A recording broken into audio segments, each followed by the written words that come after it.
율리우스 카이사르는 자신의 소임을 다하고 국가의 권력을 돌려주었던 킨키나투스처럼 자신의 포도밭으로 돌아갈 마음이 전혀 없었습니다.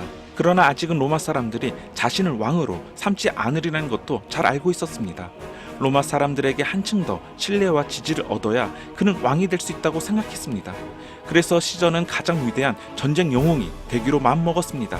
많은 전쟁을 승리로 이끌고 로마를 위해 많은 영토를 정복하면 로마 시민에게 자신이 훌륭한 왕이 될 수 있음을 확신시킬 수 있다고 판단했던 것입니다.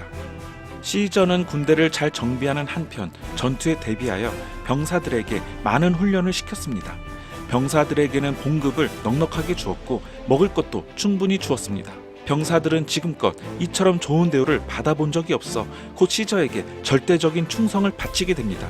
그들은 시저를 따라 주변 나라들과의 싸움에 나섰고 용맹하게 싸웠습니다. 그렇다고 시저가 전투에서 항상 승리만 한 것은 아니었습니다. 하지만 로마 시민에게 시저는 오직 승리한 소식만 전했고 적어도 로마 시민들에게 시저는 싸움에 한 번도 져본 적이 없는 위대한 영웅이었습니다. 줄리어스 시저, 그가 가장 정복하고 싶었던 지역은 오늘날 영국의 브리튼이었습니다. 시저는 브리튼 그까짓 거야 대충 정복할 수 있을 거라고 생각했습니다. 하지만 브리튼으로 가기 위해서는 일단 배를 만들어 바다를 건너야 합니다. 시저는 배를 건조하고 병사들을 태워 브리튼을 향하게 되는데 그중 일부는 가는 도중 길을 잃었고 곧 다른 병사들도 춥고 바닷물에 젖고 지쳐갔습니다. 병사들은 바다를 헤매는 일에 신물이 났고 하루라도 빨리 육지로 돌아가고 싶어 했습니다. 바로 그때 안개에 쌓인 초록의 섬이 보였고 그들을 기다리고 있는 브리튼의 군대도 보였습니다. 여기 브리튼에 살고 있는 사람들도 켈트족이라 불렸는데 켈트족은 키가 크고 근육질에 전쟁을 좋아하는 민족입니다. 그들은 자신의 키와 강함을 자랑스럽게 생각해 벌거벗고 전투에 나갈 정도였으며 자신들을 훨씬 더 커 보이게 하기 위해 높은 금속 투구를 쓰고 있었습니다. 그리고 무거운 철로 된 칼과 나무 곤봉을 가지고 다녔으며 몸에는 온통 파란색 칠을 했는데 그들에게 파란색은 적의 칼과 활을 마술처럼 막아줄 것이라는 믿음이 있었습니다. 로마 병사들은 파란색으로 온몸을 칠한 이 거대한 전사들을 바라보며 이스라엘 사람들이 거인 골리앗 장군을 바라보듯 기가 꺾였지만 시저의 깃발을 들고 있던 소년 병사가 혀를 단신으로 선두에 앞장서자 병사들도 용기를 내어 소년을 따라 바닷가로 달려나갔습니다. 마침내 로마 군대는 성공적으로 브리튼에 상륙했지만 그들은 겨우 3주밖에 머물지 못했습니다. 때마침 커다란 폭풍이 불어와 많은 배가 난파되었고 켈트족의 습격에 많은 로마 병사들이 죽어나갔기 때문입니다. 결국 시저는 브리튼에서 철수해 더 많은 군대를 이끌고 돌아와야겠다고 결심했습니다.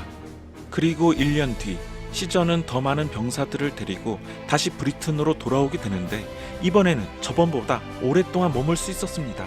그렇다고 브리튼 부족들이 로마의 통제를 받았다는 것은 아닙니다. 정확히 말해 시저는 브리튼을 정복한 것이 아니었던 것입니다.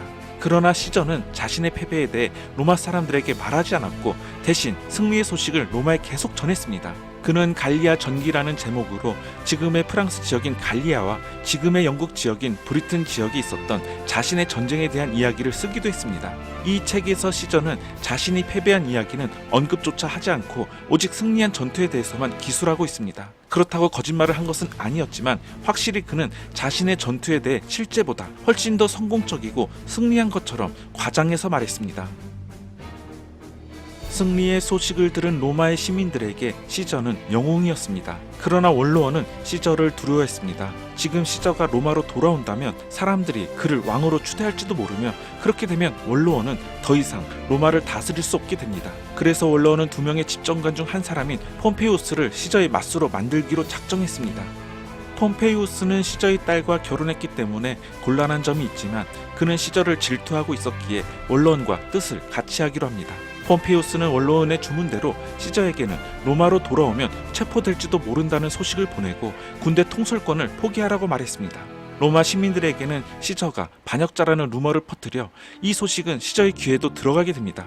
그러나 시저는 원로원이 자신을 좋아하지 않는다는 것을 잘 알고 있었고 로마의 시민들은 여전히 자신을 지지하고 신뢰할 것이라고 확신해 군대를 이끌고 로마를 향해 진군하게 됩니다. 시저는 곧 로마 영토의 경계인 루비콘 강에 이르게 됩니다. 이 강을 건너면 원로원이 지배하는 영토에 이르게 되는 것이고 원로원은 시저를 체포하려 들 것이며 그렇게 되면 그는 원로원과 싸워야 합니다. 다시 말해 시저가 루비콘 강을 건너게 되면 그의 군대는 같은 로마 사람과 싸워야 하며 내전이 시작된다는 말입니다. 그런데 그것이 과연 옳은 일일까요? 시저는 다리를 응시하면서 오랫동안 강 앞에서 서 있었습니다. 이제라도 돌아가야 할까? 일단 저 다리를 건너게 되면 칼로 문제를 해결해야만 합니다. 마침내 시저는 나의 적들이 나에게 이런 짓을 하도록 만들었다며 칼을 뽑아들고 다리 위로 발을 내딛었습니다. 우리는 로마로 행군할 것이다. 주사위는 던져졌다. 시저를 따라 그의 군대도 루비콘 강을 건넜고 로마에서는 폼페이우스와 원로원이 군대를 일으키려 하고 있었습니다. 그러나 누구도 시저의 병사들과 싸우고 싶어 하진 않았습니다. 시저의 병사들은 많은 전투를 하면서 단련된 병사들이어서 거칠고 강하고 싸울 준비가 되어 있는 군인들이었습니다. 마침내 시저와 그의 군대가 로마에 나타나자 폼페이우스의 병사들은 모두 주랭랑을 쳤고 시저가 도시로 들어오기도 전에 폼페이우스마저 도망갔습니다. 이제 그 누구도 시저를 체포할 수 없습니다. 원로원은 의기양양하게 로마로 들어온 시저를 인정할 수밖에 없었고, 비록 시저는 로마의 왕이 되진 않았지만 로마에서 가장 강력한 존재가 되었음은 분명합니다. 오늘날에도 사람들은 어떤 중요한 결정을 내려야 할 때 너는 루비콘 강을 건너려 한다는 말을 하는데, 여기서 루비콘 강을 건넌다는 말은 어려운 일을 하려고 한다는 의미로 로마로 돌아온 시저의 이야기에서 비롯되었다고 합니다. 시저는 이제 전 로마와 로마의 모든 영토를 다스리게 됩니다. 로마의 군대는 그에게 복종했고 사람들은 그를 사랑했습니다. 원로원은 그를 쫓아낼 수 없었습니다. 그러나 시저는 여전히 폼페이우스를 제거하고 싶었습니다. 당시 폼페이우스는 시저를 피해 이집트로 도망가 있었고, 이집트로 달아난 폼페이우스는 이집트 사람들을 설득해 그들의 도움을 받아 시저를 공격하고 로마를 되찾으려 하고 있었던 것입니다. 시저는 폼페이우스가 활개치고 있는 한 로마의 내란이 끝나지 않을 것이라 생각해 이집트를 공격하기 위해 출발합니다. 그런데 사실 이집트에도 내부 문제를 가지고 있었습니다. 당시 이집트는 클레오파트라 여왕과 그녀의 남동생이 함께 파라오가 되어 다스리고 있었는데, 그 둘은 서로 홀로 이집트를 통치하기 위해 오랫동안 싸우고 있었던 것입니다. 그러나 시저가 오고 있다는 소식에 그 둘은 잠시 싸움을 멈추었습니다. 이집트 사람들도 시저가 이집트를 정복하러 온다고 생각해 불안해했고, 클레오파트라의 남동생은 우리가 시저의 적이 아님을 알리기 위해 폼페이우스를 사로잡아 시저에게 포로로 주자고 제안합니다. 그러자 클레오파트라는 더 좋은 생각이 있다며 폼페이우스의 목을 잘라 시저에게 바쳤습니다. 그러나 폼페이우스의 머리를 본 시저는 슬퍼했습니다. 그와 폼페이우스는 한때 친구였으며 몇 년 동안은 함께 집정관직을 수행한 사이였습니다. 더욱이 폼페이우스는 자신의 사이였기에 사실 죽일 생각은 없었습니다. 그런데 클레오파트라는 폼페이우스를 죽이는 데 그치지 않고 이번에는 시저의 마음을 사로잡아 동생을 없앨 계획을 착수합니다. 그래서 그녀는 혼자 시저를 만나기로 했고, 만났고 반했고 사랑에 빠진 시저는 클레오파트라의 부탁대로 그녀의 동생을 처단하여 이제 클레오파트라는 이집트의 유일한 통치자가 되었습니다. 클레오파트라 덕분에 시저는 로마로 돌아가야 할 때가 되었지만 돌아가지 않았습니다. 아니, 돌아가지 못했습니다. 클레오파트라라는 새로운 여신이 여기 있는데 도대체 어디로 가겠습니까? 그러나 그건 현명한 행동이 아니었습니다. 로마에는 아직도 시저를 없애고 싶어하는 원로원이 있었고, 그들은 군대를 모아 시저를 공격할 준비를 갖추고 이집트를 향해 진격했습니다. 하지만 시저는 순식간에 승리를 거두었고, 그의 친구가 전투에 대해 물었을 때 왔노라, 보았노라, 이겼노라고 말했습니다. 시저는 마침내 이집트를 떠나 로마로 돌아왔습니다. 이제 로마에는 더 이상 그에게 대항할 상대가 없었습니다. 그리고 시민들은 여전히 그를 열렬히 사랑했습니다. 로마로 돌아온 시저는 죽을 때까지 독재자로서 로마를 다스렸습니다. 독재자는 자신이 원하는 것을 무엇이든 할 수 있었습니다. 그는 무엇보다도 먼저 원로원의 힘을 모두 빼앗아 버렸습니다. 이제 시저만이 전쟁을 선포하고 법을 통과시키고 세금을 올릴 수 있게 된 것입니다. 그는 자신의 얼굴이 새겨진 돈도 만들었고, 로마 시민들이 즐길 수 있도록 검투사 경기와 전차 경기도 열었습니다. 모든 것이 그가 원하는 대로 되는 것만 같았습니다.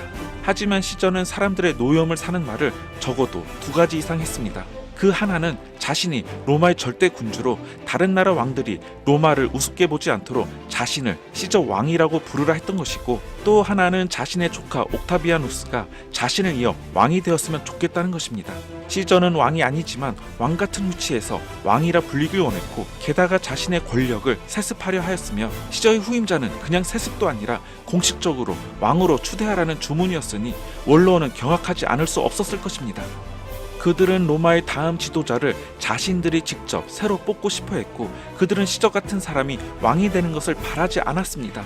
원로원은 결국 시저를 3월 15일에 죽이기로 결의했는데, 시저는 자신을 죽일 음모가 있을 것이라고는 꿈에도 생각지 못했습니다. 그러나 수에토니우스라고 하는 로마의 작가는 시저가 죽기 전에 이상한 일이 많이 일어났다고 전하고 있습니다. 한 번은 시저가 평소에 아끼던 말들이 아무것도 먹지 않고 울기만 하는 일이 발생했습니다. 이를 이상하게 여긴 시저는 말들이 왜 그렇게 슬퍼하는지 신들에게 물어보기 위해 신전으로 갔습니다.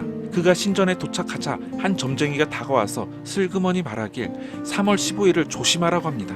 시저는 집으로 돌아와서 아내에게 그날 있었던 이상한 일들에 대해 들려주었고, 그날 밤 아내는 무서운 꿈을 꾸게 됩니다.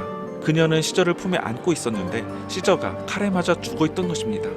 다음날 시저의 아내는 시저에게 오늘은 원로원에 가지 말라며 오늘은 3월 15일이라고 말합니다. 그러나 시저는 무슨 말도 안 되는 소리냐며 아무 일도 일어나지 않을 것이라며 원로원 건물을 향해 갔습니다. 그동안 얼마나 많은 죽을 고비가 있었으며 또 얼마나 많은 암살과 협박이 있었겠습니까? 생이 불신과 불안의 연속이었지만 그럼에도 행운의 여신이 자신과 함께해왔고 앞으로도 그럴 것이라며 시저는 원로원들을 만나기로 한 방에 들어가 자신의 의자에 앉았습니다. 시저는 평소처럼 원로들과 대화를 하며 업무를 보는데 갑자기 원로들이 일어섰고, 그중 시저의 오랜 친구이자 동료인 브루투스와 다른 2명의 원로들이 칼을 뽑아 들고는 시저에게 달려들었습니다. 시저는 반격하려 했지만 결국 그들의 칼에 찔렸고, 시저는 비틀거리며 폼페이우스 동상 아래 쓰러졌습니다. 그렇게 고대 로마의 가장 위대한 인물 시저는 기원전 44년 향년 55세의 나이로 차가운 원로원 대리석 바닥에서 화려한 생을 마감하게 됩니다. 다음 시간에는 시저가 죽자 혼란에 휩싸인 로마에서 제1시민이 된 옥타비아누스 이야기로 다시 찾아뵙겠습니다. 시청해주셔서 감사합니다.